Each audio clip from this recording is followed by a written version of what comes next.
Hi friends, Jaya cooking হাউসে সকলকে স্বাগতম।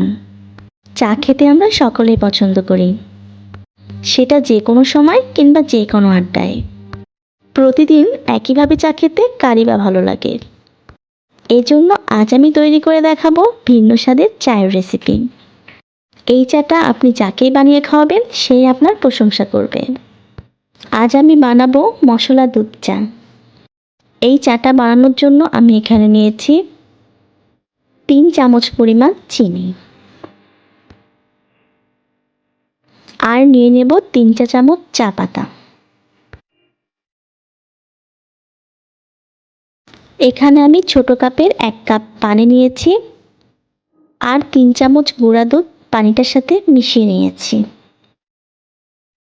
এই চাটা বানানোর জন্য আমার এখানে আরও লাগবে 1 টুকরো আদা, 4 থেকে 5টি এলাচ, আর 2টি দারুচিনি, 1টি তেজপাতা। মশলাগুলোকে আমি শিলপাটায় ক্রাশ করে নিয়েছি। এই পর্যায়ে আমি পাতিলে দিয়ে দিলাম চিনি, আর সাথে দিয়ে দেব চা পাতা। চিনি আর চা পাতাকে কিছু সময় জাল করে নিতে হবে। কিছু সময় জাল করার পরে চা পাতা আর চিনি থেকে ক্যারামেল বের হবে, আর তখনই আমি এখানে অ্যাড করব 3 কাপ পানি। পানিটা দেওয়ার পরে চা পাতা আর চিনিটা কিছুটা শক্ত হয়ে আসবে, বাট সমস্যা নাই, কিছু সময় পরে এটা আবার গলে যাবে। এরপরে আমি চার ভেতরে মশলাগুলোকে দিয়ে দেব। মশলা দেওয়ার পরে চাটাকে 2 থেকে 3 মিনিট ফুটাতে হবে। আমি 3 কাপ চা তৈরি করব।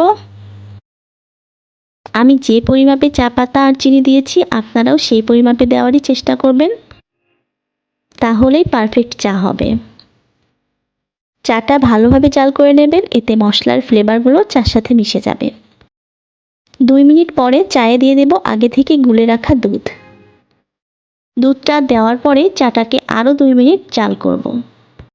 এই চাটা তৈরি করার জন্য আপনারা গরুর তরল দুধও ব্যবহার করতে পারেন। চায়ের কালারটা দেখুন কি অসাধারণ এসেছে। এইভাবে চা বানিয়ে একবার খেয়ে দেখুন, আপনি নিজেই অবাক হয়ে যাবেন। আর যাকে আপনি এই চাটা বানিয়ে খাওয়াবেন সেই আপনার প্রশংসায় পঞ্চমুখ হয়ে যাবে। চায়ে জাল করা হয়ে গিয়েছে, এখন আমি এটি নামিয়ে নেব। তো রেডি হয়ে গেল আজকের স্পেশাল মশলা দুধ চা। বাড়িতে সবাই খেয়েছে আর সবার খুবই ভালো লেগেছে। বাড়িতে অবশ্যই ট্রাই করবেন, আপনাদেরও ভালো লাগবে। এই চাটা যদি ভালো লাগে তো কমেন্টস করতে ভুলবেন না। যে কোনো সময় এই 1 কাপ মশলা দুধ চা আপনার মাইন্ডটাকে ফ্রেশ করে দেবে। আজ এ পর্যন্তই, সবাই ভালো থাকবেন আর আমার চ্যানেলটাকে সাবস্ক্রাইব করে দেবেন। আমার ভিডিওটি দেখার জন্য সবাইকে ধন্যবাদ।